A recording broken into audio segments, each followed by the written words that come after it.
बिस्मिल्लाहिर्रहमानिर्रहीम। अस्सलाम वालेकुम नादरीन, आप यूट्यूब चैनल देख रहे हैं। मैं इमरान खान हूँ।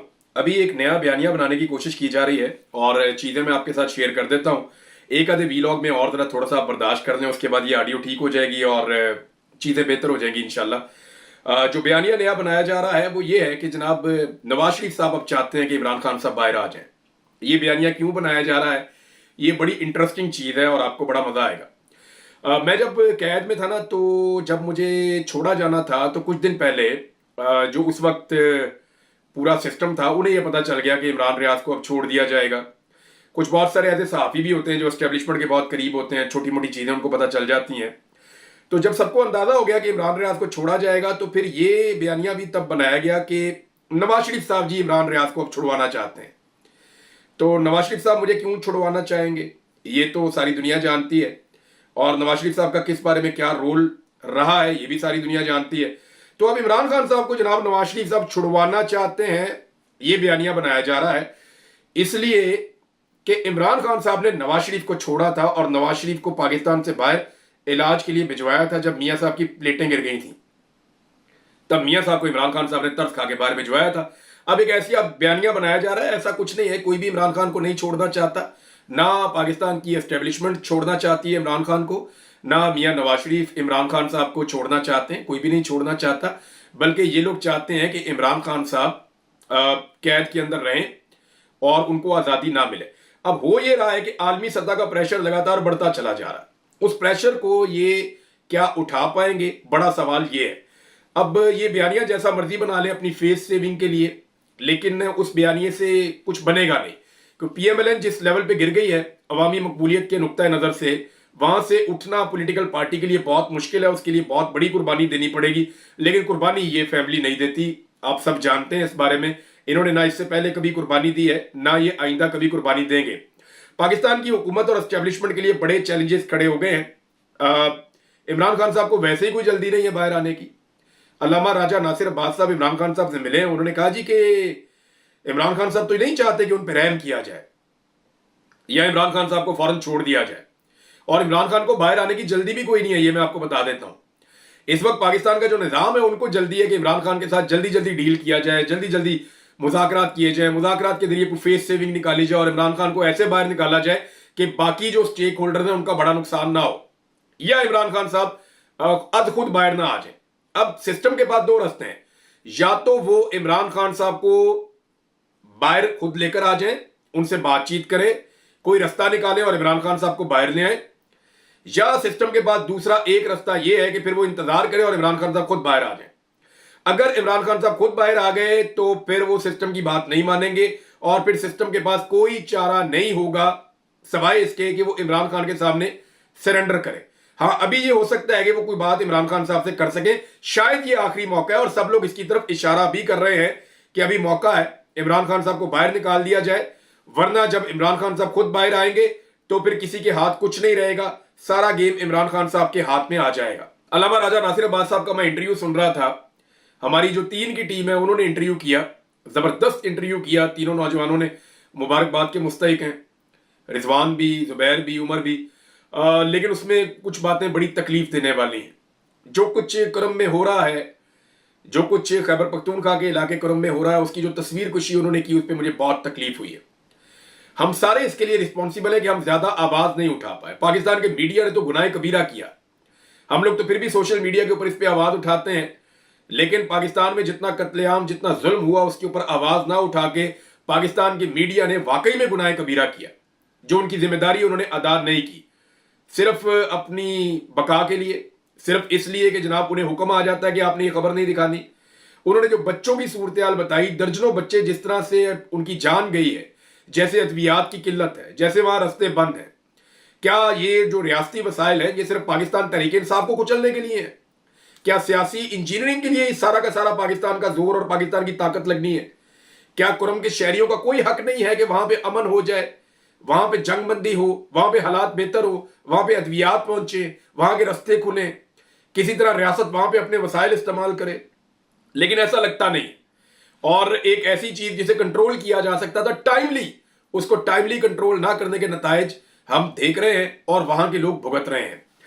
अब हुआ यह है कि हुकूमत के लिए एक बहुत बड़ा चैलेंज है, पाकिस्तान की एस्टेब्लिशमेंट के लिए भी एक बड़ा चैलेंज है, क्योंकि पाकिस्तान की एस्टेब्लिशमेंट आलमी सतह पे अगर आप देखें तो एक नन्ही मुन्नी एस्टेब्लिशमेंट है। ये तो बड़ा आसान है कि पीटीआई के पुरअमन शहरियों को यहां पे जो है वो निशाना बनाया जाए, लोगों को जबरी तौर पे पाकिस्तान में लापता कर दें। निहत्थे लोग हैं, क्या कर सकते हैं? लोगों को गोलियां मार दी जाए, निहत्थे लोग हैं, क्या कर सकते हैं? लोगों को जो है वो टॉर्चर किया जाए, नंगा किया जाए, करंट लगाए जाए, हजारों लोगों को जेलों में भर दिया जाए, ये यहां किया जा सकता है, आसान है, मुश्किल नहीं है। लेकिन इंटरनेशनल एस्टेब्लिशमेंट जब मुकाबले पे आती है तो फिर पता चलेगा कि कौन किसको टक्कर देता है। क्या वहां पे पाकिस्तान की एस्टेब्लिशमेंट तसादुम कर सकती है? ये एक बड़ा सवाल है। आलमी सतह पे कुछ डेवलपमेंट्स हुई है, मैं आपके सामने रख देता हूं। मैंने आपको पहले कहा था, मैंने आपको पहले दिन कहा था कि फौजी अदालतों से जो फैसला आया है, एक तो मैंने मजम्मत की थी, मैंने ये कहा था कि यूनिफॉर्म वाले बंदे को कभी सजा नहीं होती पाकिस्तान में, चाहे वो मुल्क तोड़ दे, चाहे वो आइन तोड़ दे, चाहे उसके बाद आपने देखा कि मेरी कैसी भागदौड़ हो रही है उसके बाद। यानी मुझे आइडिया था कि ये बोलने का रिएक्शन आएगा, और वो आया, कोई बात नहीं, फिर आ जाएगा। लेकिन मेरा सवाल ये था बुनियादी कि क्या यूनिफॉर्म के अंदर कोई मुल्क भी तोड़ दे, आइन भी तोड़ दे, कानून तोड़े, जो मर्जी करे, जो मर्जी जुर्म करे, उसको कभी सजा नहीं हो सकती। लेकिन अगर आपके जिस्म पे यूनिफॉर्म नहीं है तो फिर आपकी खाल भी उधेड़ दी जाएगी अगर आप छोटी सी गलती भी करें, और आप गलती ना भी करें, आप सही को सही करने की भी गलती करें, या आप इख्तलाफ राय रखने की भी गलती करें, तो फिर आपकी ऐसी तैसी फिर जाएगी इस मुल्क के अंदर। और मैंने ये होता हुआ देखा है, मेरे साथ हुआ है ये। लेकिन मैंने आपको उस दिन कहा था कि पाकिस्तान आइसोलेट नहीं रह सकता, हम एक ग्लोबल विलेज में रहते हैं, दुनिया ग्लोबल विलेज है, हमारी खबर फौरन बाहर और बाहर की खबर फौरन यहां पहुंचती है। हमने पूरी दुनिया के साथ मुआहदे किए हुए हैं, हमने बाकायदा तहरीरी तौर पे लिख कर दिया हुआ है कि हम इंसानी हकूक की खिलाफ वर्जियां नहीं करेंगे। बहुत सारी ऐसी ट्रीटीज हैं जिनका पाकिस्तान हिस्सा है, पाकिस्तान को जो इमदाद मिलती है उसकी कुछ शराइत होती है, हमें उन शराइत को पूरा करना होता है। तो अब पाकिस्तान के ऊपर जो है वो बैकलैश आना शुरू हुआ है, और इसके ऊपर बहुत सारे अब स्टेटमेंट्स हैं मेरे साथ। इसमें अमेरिका की जानिब से भी जनाब एक स्टेटमेंट आ गया है। नॉर्मली जो बाइडेन इंतजामिया पाकिस्तान में होने वाली बर्बरियत के ऊपर, जुल्म के ऊपर कभी बोलती नहीं थी, वो खामोश रहते थे। लेकिन अभी जाते जाते उनको इस बात का एहसास हो रहा है और वो गोंगलुओं से मट्टी झाड़ रहे हैं, और उन्होंने आहिस्ता आहिस्ता वो स्टेटमेंट देना शुरू किए ताकि कल को ये सारा रिजीम चेंज ऑपरेशन से लेकर जुल्म और फस्तायत का जो दौर पाकिस्तान में गुजरा है, ये जो बाइडेन एडमिनिस्ट्रेशन के गले ना पड़ जाए। देखिए, अमेरिका में मेरी इत्तला के मुताबिक ये बहुत बड़ी डिमांड आएगी और बाकायदा इसके ऊपर इंक्वायरी की जाएगी कि पाकिस्तान की हुकूमत कैसे गिरी, पाकिस्तान के अंदर जुल्म और सितम का किस किस्म का बाजार गर्म हुआ, इमरान खान को कैसे अंदर किया गया, उससे कैसे इक्तदार छीना गया, और किस तरीके से पाकिस्तान में पूरे एक इलेक्शन को ही बदल दिया गया। ये जो कुछ पाकिस्तान में मिलिट्री कोर्ट के अंदर ट्रायल हुए, किस तरह लोगों को सजाएं दी गई, इनके ऊपर पूरी एक इन्वेस्टिगेशन होगी और अमेरिका का रोल उसके अंदर आइडेंटिफाई करने की कोशिश की जाएगी, क्योंकि डोनाल्ड ट्रंप की इंतजामिया को जो बाइडेन इंतजामिया पे बहुत गुस्सा भी है। अमेरिका का स्टेटमेंट आया जनाब, सबसे पहले आपको वो पढ़ के मैं सुना देता हूं, इसको ट्रांसलेट कर देते हैं जनाब उर्दू में कि अमेरिका ने क्या कहा। ये जनाब अमेरिकी महकमा खारजा के जो तर्जुमान है मैथ्यू मिलर, ये नॉर्मली पाकिस्तान के मामला में कहते हैं इंटरनल मामला। हर दफा जब भी कभी सवाल हुआ पाकिस्तान के अंदर ये हो गया वो हो गया, इंटरनल मामला आप इसके अंदर नहीं बोलते जी, पाकिस्तान के अंदर ये हो गया जी, वो उनके आइन का मामला है, उसके अंदर नहीं बोलते जी, पाकिस्तान में वो हो गया जी, उनकी पार्लियामेंट का मामला, उनकी अदालत का मामला, उसके अंदर नहीं बोलते। तो हमेशा इन्होंने इसी तरह के बयान दिए। लेकिन अब इन्हें पता चल गया कि इनके जाने का वक्त है, तो गोंगलुओं से मट्टी झाड़ने का वक्त है। जो तर्जुमान अमेरिकी महकमा खारजा है उनका स्टेटमेंट जरा आप सुन लें। वो ये कहते हैं कि अमेरिका को पाकिस्तान में 9 मई केसेस में 25 अफराद को फौजी अदालतों से सजाओं पर तशवीश है। तर्जुमान अमेरिकी महकमा खारजा मैथ्यू मिलर। और अगले स्टेटमेंट में वो ये कहते हैं कि इन फौजी अदालतों में आजादी, इंसाफ, शफाफियत और जरूरी अमल की कमी है। अमेरिका शफाफ ट्रायल के हक और पाकिस्तान के आइन के मुताबिक इंसाफ के अमल पर जोर देता रहेगा। ये स्टेटमेंट है जनाब मैथ्यू मिलर साहब का, और इन्होंने ये स्टेटमेंट दिया। इसके ऊपर जो है वो ये ट्वीट है इनका, the United state is concerned by the sentencing of Pakistan civilians in a military tribunal and calls upon Pakistani authorities to respect the right to a fair trial and due process। ये जनाब इनका statement है। अब इसके ऊपर जो है वो एक स्टेटमेंट और है जो मैं आपको पढ़ के सुनाऊंगा, और वो स्टेटमेंट है रिचर्ड ग्रेनल का। यानी वो कोई मौका हाथ से नहीं जाने दे रहे। रिचर्ड ग्रेनल इसके ऊपर लिखते हैं, मैथ्यू मिलर को रीट्वीट करते हुए इसके ऊपर लिखते हैं कि यू आर लेट, कि आप देर कर चुके हैं, और ये बात सच है। इन्होंने कभी भी पाकिस्तान के अंदर जुल्म और फस्तायत के हवाले से अपने दौर में बात नहीं की। इन्होंने जबर पाकिस्तान में होने दिया क्योंकि रिजीम चेंज ऑपरेशन इनकी इंतजामिया का खासा था, इनकी वजह से वो हुआ था पाकिस्तान में। तो रिचर्ड ने ट्वीट करते हुए लिखा कि यू आर लेट, आप देर कर चुके हैं, and this is too little and too weak, और जो आपने कहा ये बहुत थोड़ा है और बहुत कमजोर है। यानी आपका ये स्टेटमेंट बहुत कमजोर है और बहुत थोड़ा है, बहुत कम है, आप पहले ही बहुत ताखीर कर चुके हैं। उन्होंने कहा स्पीक नॉर्मली, कि आप बस सिंपली अब ये कहें कि फ्री इमरान खान। यानी जो आप कर रहे हैं और कह रहे हैं पहले बहुत देर हो चुकी है, आपका मौके बड़ा कमजोर है इस मामले में, अब तो सिर्फ आपको यह कहना चाहिए सादा सादा कि इमरान खान को आजाद कीजिए। ये जनाब रिचर्ड ग्रेनल का स्टेटमेंट है। अब ये प्रेशर पाकिस्तान की एस्टेब्लिशमेंट पे है। देखें, इसको समझें, पाकिस्तान में निहत्ते लोगों के साथ जुल्म और जबर करना आसान है, इंटरनेशनल एस्टेब्लिशमेंट के साथ टक्कर देना मुश्किल है, और वो बहुत मुश्किल है। क्या पाकिस्तान की एस्टेब्लिशमेंट अमेरिका के ताकतवर आने वाले रजीम के साथ टक्कर ले पाएगी? पाकिस्तान की मिलिट्री एस्टेब्लिशमेंट का ये रिकॉर्ड है कि इन्होंने कभी भी अमेरिका के सामने ना कहने की जरूरत नहीं की। अपना बड़ा क्लियर और स्टेट रिकॉर्ड रखा है कि जो अमेरिका ने कह दिया वो कह दिया, जो अमेरिका ने फरमा दिया हमने उसके ऊपर चलना है। ये कभी अमेरिकन ख्वाहिश के खिलाफ नहीं गए, हमेशा अमेरिकन ख्वाहिश। उन्होंने कहा जी अफगानिस्तान में लड़ना है, जी लड़ना है, रशिया को मारना है, जी मारना है। अब जनाब तालिबान बहुत अच्छे हैं, जी बहुत अच्छे हैं, अब तालिबान गुंडे बन गए, उनके ऊपर हमला कर दो, जी ठीक है। अब जनाब तालिबान के साथ दहशतगर्दी की जंग लड़नी है, जी ठीक है लड़नी है। अब जनाब आपने मौके बदल के तालिबान के साथ मुज़ाकरात हो रहे हैं, अब हमने ये कहना है, जी ठीक है। अब आपने ये जो उन्होंने कहा हमने कहा जी बिस्मिल्लाह। हमारी मिलिट्री एस्टेब्लिशमेंट ने अमेरिका की हर बात को हमेशा माना है, तस्लीम किया। तो जनाब यहां पे क्या पाकिस्तान की एस्टेब्लिशमेंट टक्कर ले सकेगी? सवाल ये पैदा होता है। मैंने आपको बताया था कि दुनिया भर से रद्देमल आएगा, अमेरिका से, यूरोप से, हर जगह से। अमेरिकन रद्देमल मैंने आपको बताया, इसके अलावा अक़वाम मुत्तहिदा का भी एक रद्देमल है। और मिलिट्री कोर्ट्स में सिविलियन का ट्रायल मुनसिफाना ट्रायल के हक को नुकसान पहुंचाता है। इसमें शफाफियत, आज़ादाना जांच पड़ताल का फुकदान है। पाकिस्तान से मुतालबा है कि शहरी और सियासी हुकूक के बैनुल-अक़वामी मुआहदे के तहत अपनी जिम्मेदारियां निभाएं। यह स्टेटमेंट कहीं और से नहीं, बरतानिया से आ गया। यानी अमेरिका का मैंने आपको बताया, बरतानिया का बताया, यूरोपीय यूनियन का स्टेटमेंट पहले ही आ चुका है और वो वार्न कर चुके हैं जीएसपी प्लस स्टेटस के हवाले से कि पाकिस्तान के पास जो जीएसपी प्लस स्टेटस है वो खतरे में पड़ जाएगा अगर पाकिस्तान उन मुआहदों की खिलाफ वर्जी करेगा जिनके ऊपर पाकिस्तान ने दस्तखत कर रखे हैं। और पाकिस्तान के अंदर जो है वो मिलिट्री कोर्ट्स के अंदर जो सजाएं दी जा रही है वो ठीक नहीं है। अब हुकूमत बच कैसे सकती है? देखें, यूरोपीय यूनियन ने बोल दिया, अक़वाम मुत्तहिदा ने पहले ही बोल दिया मिलिट्री कोर्ट से सजाएं नहीं हो सकती सिविलियंस को। ये दो हो गए। वैसे ही मिलिट्री कोर्ट होती क्या? होती ही नहीं है। फौजी अदालत तो कोई अदालत ही नहीं होती। तो अक़वाम मुत्तहिदा ने भी बोल दिया, अमेरिका ने भी बोल दिया, बरतानिया ने भी बोल दिया और यूरोपीय यूनियन ने भी बोल दिया। सबने कह दिया कि जनाब मिलिट्री कोर्ट के अंदर जो सजाएं उनको तस्लीम नहीं करते और वो ये पाकिस्तान से मुतालबा कर रहे हैं कि अपने मामला सिद्धे करो। अब क्या ये मामला यूं ही चलेगा और मजीद लोगों को मिलिट्री कोर्ट में सजा हो जाएगी? ये प्रॉब्लम है। इससे बचना कैसे है? बचने का तरीका मैं आपको बता देता हूं। हुकूमत के खिलाफ military court case justice Aminuddin की सरबराही में बेंच सुनेगा। अमीनुद्दीन आपको पता है ना, जिनको चीफ जस्टिस बनाना चाहते थे सब मिलके।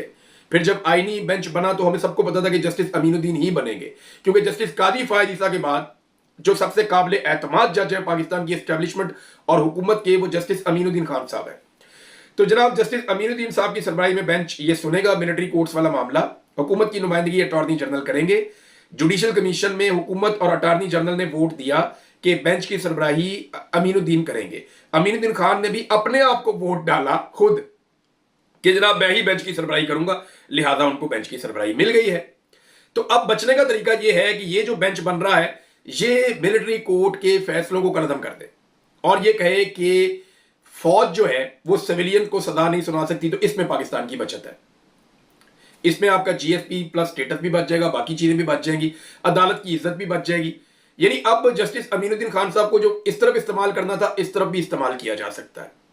उन्हें यह कहा जा सकता है कि जनाब आप फैसला दे दें कि मिलिट्री कोर्ट्स के जो फैसले हुए वो कलअदम और तमाम लोगों को जेलों में शिफ्ट किया जाए और जो फैसले हैं सिविलियंस के वो सिविल कोर्ट्स करेंगी, मिलिट्री कोर्ट्स नहीं करेंगी, ताकि आलमी दबाव भी हट जाए, अदालत की इज्जत भी बहाल हो जाए और जरा थोड़ा सा पाकिस्तान तरीके इंसाफ का जो मामला है वो डाउन चला जाए। अब ये है जनाब एक तरीका जिसमें हुकूमत बच सकती है। इसके अलावा हुकूमत के पास कोई और रास्ता नहीं है। ये जो आलमी मौकिफ आ रहा है, चाहे वो मिलिट्री कोर्ट्स के ऊपर है, चाहे वो पाकिस्तान के अंदर जुल्म और फसादियत के ऊपर है, जो कुछ 26 नवंबर को हुआ उसको लेकर एक कांग्रेशनल मीटिंग होने जा रही है अमेरिका में। कांग्रेस उसके ऊपर पूरी एक ब्रीफिंग होगी कांग्रेस को, और एक बरतानिया में पार्लियामेंट्री मीटिंग होने जा रही है जिसके अंदर उनकी पार्लियामेंट को ब्रीफिंग दी जाएगी कि पाकिस्तान में 26 नवंबर को क्या हुआ, जो जुल्म और बर्बरियत वहां पे हुई है, जैसे लोग लापता हुए हैं, अभी भी 50 के करीब लोग, वो कहते हैं पता ही नहीं हमें कहां गए, हमारे अभी तक पता नहीं चल रहा। कुछ लोग बादयाब होके अदालतों में पहुंचे हैं या उन्हें जेलों में पहुंचाया गया, वहां से अदालतों में पहुंचाया गया, लेकिन अभी भी दर्जनों लोग लापता हैं, पता ही नहीं उनका वो किधर गए। और जो डेड बॉडीज है वो 13 है अब तक की इतला के मुताबिक, क्योंकि अटक से एक और शहीद हो गए हैं। और कोहराम मचा हुआ था पूरे गांव के अंदर जब उनके मनाजिर हमने देखे। तो अब जनाब मामला यह है कि यह हुकूमत बुज़दिलों की है, ये मैं आपको खुलकर कहना चाहता हूं। देखिए, पाकिस्तान की मिलिट्री एस्टेब्लिशमेंट का तो रिकॉर्ड है कि उन्होंने कभी भी अमेरिका को या यूरोप को या मगरबी ममालिक को ना नहीं बोला, वो अपना रिकॉर्ड सीधा उन्होंने रखा हुआ है। लेकिन पाकिस्तान के सियासतदानों में तो जरूरत हो सकती है ना। इमरान खान ने कितना अहम मामला था, याद करें आप, कि अमेरिका को अड्डे देने का मामला अहम तरीन मामला था। इमरान खान ने उस पर कहा जिसपे अमेरिका का कंसर्न था, इमरान खान ने उस पर कहा कि एब्सोल्युटली नॉट, मैं अड्डे नहीं दे रहा, जो होता है कर लो। ये था इमरान खान। और अभी अमेरिका पाकिस्तान के अंदर के मामलात हैं, उनके अंदर अमेरिका स्टेटमेंट जारी करता है, चाहे वो मामला इंसानी हकूक का है, चाहे वो मामला पाकिस्तान में जुल्म और ज्यादती का है, लेकिन अमेरिकन स्टेटमेंट आ रहा है ना। एक सूरमा या एक माई का लाल नहीं है, ना शबाज शरीफ, ना नवाज शरीफ, ना मरियम नवाज, ना बिलावल, ना जरदारी, कोई एक बंदा आप दिखा दें जो स्टेटमेंट दे सके अमेरिका के खिलाफ और कह सके कि आप हमारे साथ मुदाखलत ना करें, एब्सोल्युटली नॉट। ये फर्क है इमरान खान में और इन सारों के अंदर। लोग क्यों इमरान खान को पसंद करते हैं? अमेरिका को जो चीज बहुत ज्यादा अजीज थी, जिस चीज पे अमेरिका का बहुत ज्यादा कंसर्न था, उस पे इमरान खान ने कहा एब्सोल्युटली नॉट।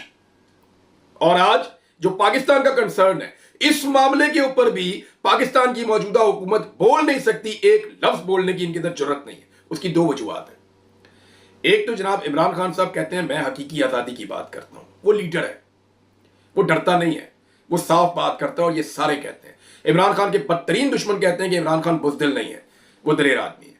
लेकिन इनका प्रॉब्लम क्या है? नंबर एक, ये बुज़दिल है, इनके स्टेक्स हैं पूरी दुनिया के अंदर, इनकी जायदादें हैं। ये बुज़दिल है, ये कभी अमेरिका को जवाब नहीं दे सकेंगे, ये कभी मगरबी ममालिक को जवाब देने की जरूरत नहीं कर सकते, और अपने मुंह से कहते हैं कि बेगर्स आर नॉट चूजर्स। ये उसकी एग्जैक्ट एग्जाम्पल है, बिल्कुल सही मिसाल है। ये कभी भी अमेरिका को जवाब नहीं दे पाएंगे, अभी तक तो किसी ने भी जवाब नहीं दिया।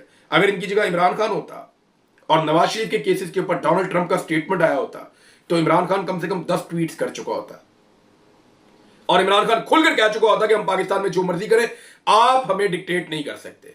और अगर इमरान खान होता तो शायद ये मिलिट्री कोर्ट्स के ये मामला पहले होते रहे इमरान खान के दौर में भी, लेकिन इस किस्म की बर्बरियत उसके दौर में ना होती है। जब भी आते थे एहतजाज करने के लिए, इमरान खान इनको जगह देता था।